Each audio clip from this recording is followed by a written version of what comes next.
සුබ දවසක් හැමෝටම. අද මම චූටි වීඩියෝ එකක් ගේන්නේ පැල කට් කරන්නේ කොහොමද කියලා. ඉතින් පැල කට් කරන්න කලින් අපි ඉස්සෙල්ලාම නිරෝගී ශාකයක් තෝරගන්න ඕනේ. ඒක මව් ශාකයක් වෙන්නත් පුළුවන්, පැලයක් වෙන්නත් පුළුවන්. කට් මෝල් තියනවා නම් අපිට කට් කරගන්න පුළුවන්. ඉතින් ඔයාලට පේනවා මම මේ ගත්ත ශාකයේ කිසිම ලෙඩක් නම් පේන්නේ නැහැ. මේක ඇන්තනිසියා බ්‍රවුන් මලක්. මේ වගේ හොඳට කට් මුල් ඇවිල්ලා තියෙන්නේ. ඔයාලට පේනවා ඇති. මුල් ටික එළියටත් එක්කම. ඉතින් අපි ඒක කට් කරන හැටි බලමු. කට් කරන්න කලින් කොන්ඩිස් වතුරේ දාපු පිහිය මේ විදිහට මම කොන්ඩිස් වතුරේ දාලා තමා ගත්තේ. ඒක මොන හරි විස බීජයක් තිබ්බොත් පැලේට හානියක් වෙයි කියලා. ඉතින් කට් කරද්දී මුලින්ම උඩ කොටසට මුල් අපි ගන්න ඕනේ කිහිපයක් මෙහෙම ඇදලා ගන්න ඕනේ. එළියට ආපු ටික ඇරෙන්න තව තියෙනවා නම් ඒවා අරගෙන මේ විදිහට යට කොටසට මේ වගේ පත්‍ර දෙකක්වත් තියන්න ඕනි. අපි යට කොටසට පත්‍ර 3ක් තියලා මම මේක කට් කර ගන්නවා මෙන්න මේ විදිහට. ඔයාලට පේනවා ඇති. තාචුට්ටක් ලං කරන්න.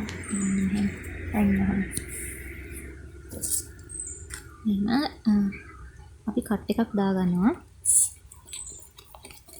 කට් එක දානකොට දාන්නේ ඇල අතට ඒ කියන්නේ කෙලින් අතට කට් එක දාන්න නැහැ. ඔයාලට පේන ඇති මේ කට් එක දැන් මෙහෙම ඇල අතට තියෙනවා. එතකොට මේ යට කොටසෙත් කට් එක ඇල අතට තියෙන්නේ මේ විදිහට.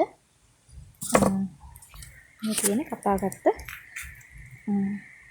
උඩ කොටස මේ තියෙන්නේ කඳ කොටස. ඔයාලට පේන ඇති කට් එක කොයි වගේද තියෙන්නේ. මේ වගේ කොළ 3ක් තියෙනවා. මේ විදිහට ඊට පස්සේ අපි මේ තියෙන දැන් උඩ টොප් කට් එක බලන්න හොඳ නූල පද්ධතියක් තියෙනවා. ගස් කට් කරන්න අනිවාර්යයෙන්ම හොඳ නිරෝගී ශාකයක් තෝරගන්න ඕනේ. එහෙම නැත්නම් টොප් කට් එක මැරෙන්න පුළුවන්. කඳ කොටසින් පැල එන්න නැති වෙන්න පුළුවන්. ටික කාලයක් ඇද්දි කඳ කොටස කුණු වෙන්න පුළුවන්. එක වතාවක් නෙවෙයි දෙතුන් වතාවක් නම් මේ කඳකින් පැල ගන්න පුළුවන්. දෙතුන් වතාවටත් වැඩිය සරුවට තිබ්බොත්. ඉතින් මේ ඊළඟට මේ කැපුම් කොටසේ මම ගාන්නේ දිලීරනාශකයක් විදිහට අඟුරු පල්ප් එක තමයි මේ විදිහට තියෙන අඟුරු අපි ගාගෙන අපි අර අඟුරු උලච්චි කරනවා කියන්නේ ඒ වගේ එහෙම අරගෙන මේ කැපුම් කොටසේ එහෙම ගන්නවා. මේක අපිට පුළුවන් ඕන කොන්ඩිස් වතුර ටිකක් දාලා මේක හටක කොන්ඩිස් වතුර දාන්නත් පුළුවන්. ඒක හටකට දිලිර හානින අඩුයි. මේ වගේ කඳ කොටසේ මේ වගේ ගානන අඟුරු පල්ප් එක මේ විදිහට ගන්නවා. කඳ කොටසෙත් දැන් টොප් කට් එකෙත් ගාලා කඳ කොටසෙත් මේ වගේ ගන්නවා. ඊට පස්සේ අපිට පුළුවන් පැලයක් පොත් කරන ඒ টොප් කට් එක හදන විදිහත් මම ඔයාලට පෙන්නන්නම්. මම හදන විදිහ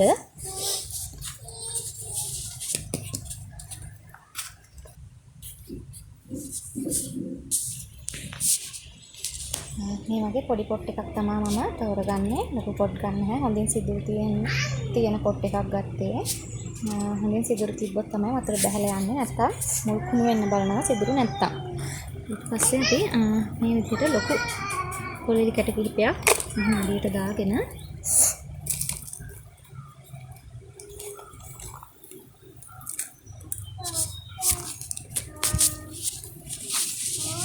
විදිහට මේකට මේ වගා මාධ්‍යයට මම අද අරගෙන තියෙන්නේ බොරළු පොළොලි මිශ්‍ර කරලා අරගෙන තියෙනවා. චූටි බොරළු මේ චූටි පොළොලි එකම නෙමෙයි මෙන්න මේ වගේ කැට. ගිනි සීරියා කොළ තියෙනවා මේ වෙලාවට එකතු කරන්න පුළුවන්. මට ගිනි සීරියා කොළ මේ වෙලාවේ නැහැ. මේ විදිහට පොට් එක තියලා මෙන්න මෙහෙම පැලේ තියන්න පුළුවන්. අරගෙන තියෙනවා චූටි බොරළු මේ චූටි පොළොලි එකම නෙමෙයි මෙන්න මේ වගේ කැට. ගිනි සීරියා කොළ තියෙනවා මේ වෙලාවට එකතු කරන්න පුළුවන්. මට ගිනි සීරියා කොළ මේ වෙලාවේ නැහැ. මේ විදිහට පොට් එක තියලා මෙන්න මෙහෙම පැලේ තියන්න පුළුවන්.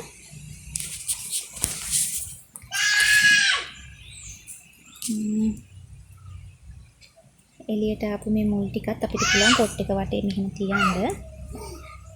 මුලක් එළියට පේන තිබ්බට කමක් නැහැ. ඊට පස්සේ අපි මේ හදන මීඩියා එකෙන් මේ විදිහට ගහ වටේට දාගන්නවා.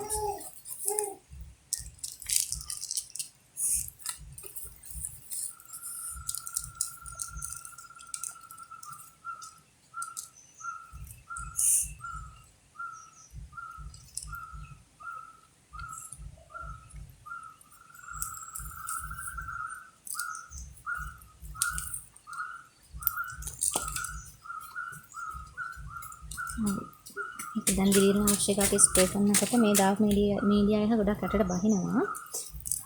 අවසානට මෙන්න මේ වගේ තමයි තියෙන්නේ. මුල් එළියට ආවට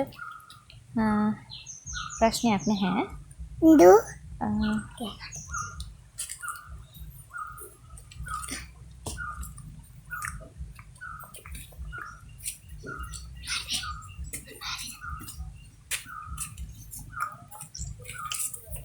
ඉතින් ඔයාලට පෙන්නන්න මම කලින් කට් කරපු කඳ කොටසක්. මේක violet love bottom එකක්. ඒ bottom එකෙත් ඔයාලට පේනද මෙන්න මේ පත්‍ර කිහිපයක් තමයි මම පත්‍ර 3ක් වගේ තිබ්බේ. දැන් ඔයාලට පේනවා ලොකු පඳුරක් වගේ එක හැදිලා තියෙනවා. මේ තියෙන්නේ පැල.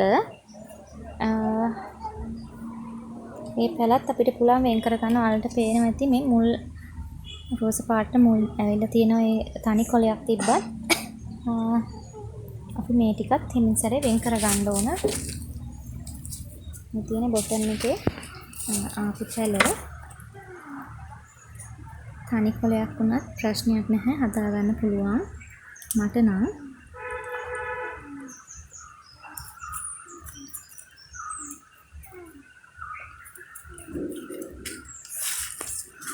මේ විදිහට අපි පිහිය චුට්ටක් අරගෙන කඳ කොටසෙන් සැලයක් ඉවත් කරගන්න ඕන.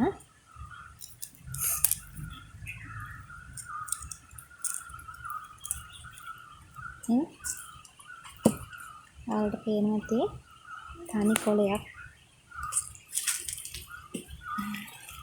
තමයි තියෙන්නේ පැලේට. මේ තියෙන violet love සැලයක්. තනි කොළයක් තියෙන්නේ. ඒනට හොඳ කඳ හොඳ නිරෝගීව මේ වගේ එක මුලක් එක තමයි තියෙන්නේ. මේ විදිහට අපි මේ පැල ටික ඔක්කොම වෙන් කරගෙන මෙන්න මේ වගේ වණ්ඩේ එකක් අරගෙන මේ වගේ සිදුරු කරලා ඒ වගේ කප් එකක හදනවා. ඒකට මීඩියා එක අපි ගන්නෙ මේ මීඩියා එකම නෙමෙයි. කොහොපත් සහ පොඩිම බොරළු මිශ්‍රණය තමයි දාලා තමයි මම හදන්නේ පැල. ඔයාලට මම එකම පැලයක් හදලා පෙන්නන්නම්.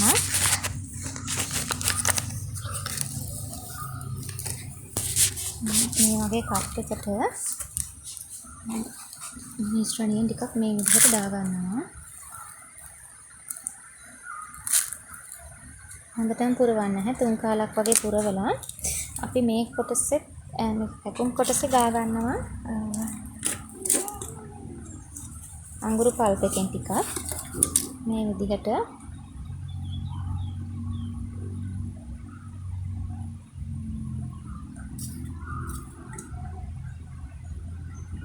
මේ විදිහට අඟුරු පල්ප් එකෙන් හොඳට ගානවා පැකුම් තලේ වැහෙන්න. ඊට පස්සේ ඔයාලා මතක තියාගන්න ඕනේ අපි බොටම් එකෙන් ගලව ගන්නකොට බොටම් එකකට හානියක් සිද්ධ වෙනවනේ. අපි කැපුම් තලෙත් ගාන්න ඕනේ මේ වගේ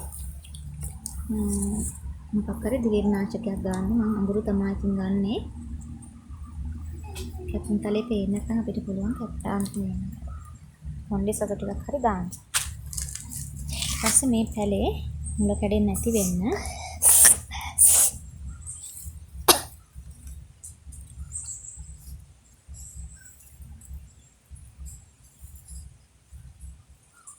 මේ විදිහට තියලා මීඩියාවකින් ටිකක් දාගන්නවා මේ විදිහට.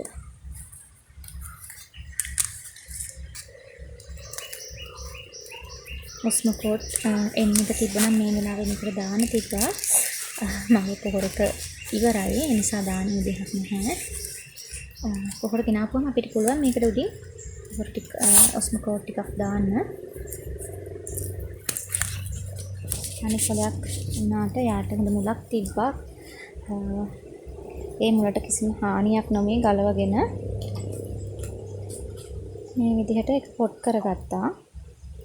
පේනනේ තිබ්බ මුල මේ විදිහට පේන. ඉතින් මගේ පුංචි වගාවේ මට තේරෙන විදිහට මම පළ හදන විදිහට මගේ විදිහටයි මේ මම ඔයාලට වීඩියෝ එකක් ගෙනාවේ. කාට හරි වැදගත් වුණා නම් ලයික් එකක් කමෙන්ට් එකක් දාන්න කියලා ආදරෙන් ඉල්ලනවා. ඒ වගේම මොනවා හරි වැරදි අඩුපාඩුවක් තියෙනවා දන්න කෙනෙක් ඒ ගැන කමෙන්ට් එකක් දාන්න. මේක ඉතින් මගේ ක්‍රමේ මට නම් ගොඩක් සාර්ථකයි ඉතින්. මේ තියෙන්නේ මගේ චූටි වගාව.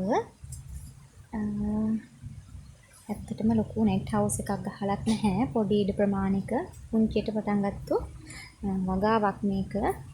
ඉතින් ගෙදර නිකන් ඉන්න මංගිල මල්ලාට පුළුවන්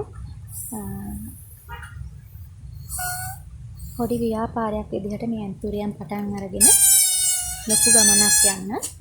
ඉතින් ඔයාලත් එකතු වෙන්න කියලා ආදරෙන් ඉල්ලන ගමන් ඉතින් එන්නම් හැමෝටම තෙරුවන් සරණයි.